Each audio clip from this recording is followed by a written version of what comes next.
I keep 2 horses these days. They are, in order of oldest first,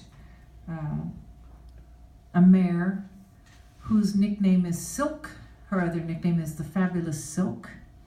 And her third nickname is She Who Wants Expensive New Shoes. Every 2 weeks, every 5 weeks. And her other nickname is She Who Can Run Up Vet Bills Like You've Never Seen. But I love her. And she came into my life in 2012. I had retired from the horse business for a long time. I still rode.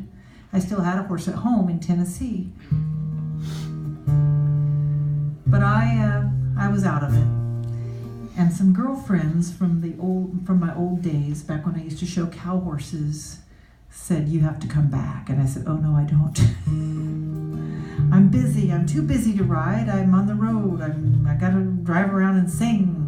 That's what I do. I don't have time to keep a horse.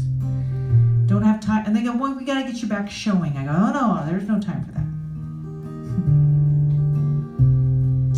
But this girlfriend in Arizona was riding cutting horses. She wasn't riding reined cow horses anymore. She was riding cutting horses. And she said, "You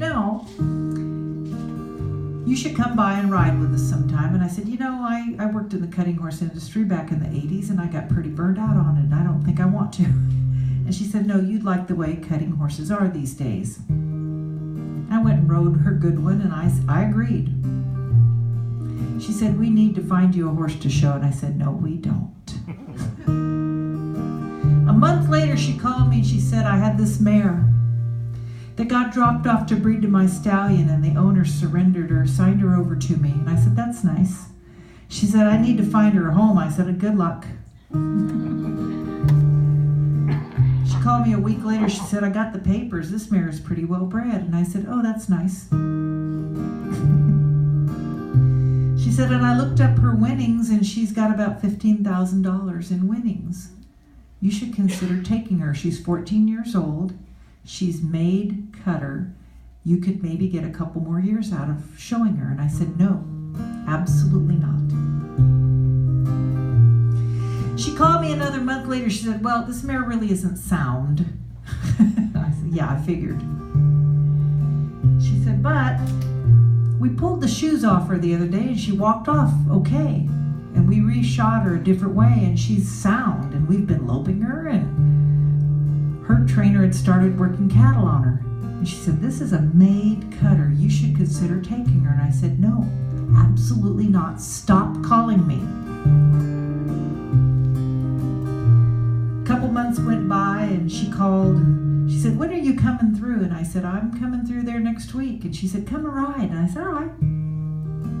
We got in the truck, headed over to her trainer's place, and she said, "Well, can I ask you, could you lope that mare? Remember that mare I told you? Would you lope her today?" And I said, "Sure." I said, "How come Coley doesn't lope her?" Coley was the trainer's daughter. She was showing in the youth classes. She was about 17 years old. She said, "Well, now that we've got her kind of fit, she's kind of too much horse for Coley." I said, "Sure, I'll lope her. Can't scare me. I rode steeplechase horses. Can't scare me." And I loped her, and she was terrible. She was absolutely terrible. And I worked some cattle on her, and she was really terrible. She was a ruined horse. She had been beaten up, yanked and jerked and spurred until she had just given up on life. You'd pick your hand up, and she'd roll her eyes back in her head, stick her head straight up, and run off. And I felt pity for that mare. And I rode her. As I was leaving the cutting pen that day, I rode by a trainer. I said, "What do you call this mare?" And he said, "We call her the cranky sow." And I said, "Why is that?" And he said, "Because she hates everybody." And I said, "Brother, I can tell you why." And I rode off. Couldn't say any more to him. Petting her on the neck and said, "I'm not calling you anything like that. I'm going to call you something nice like Silk. So maybe someday you'll be smooth as silk again, because I know you were one day a long time ago." And I got off her and I petted her on the face and said, "Thank you for letting me ride you today." And she curled her neck around me and nuzzled my arm, and I said, "Oh crap." I took her. I traded an electric guitar and a pair of spurs for her. Horses defined my life story. There were times they were what got me through.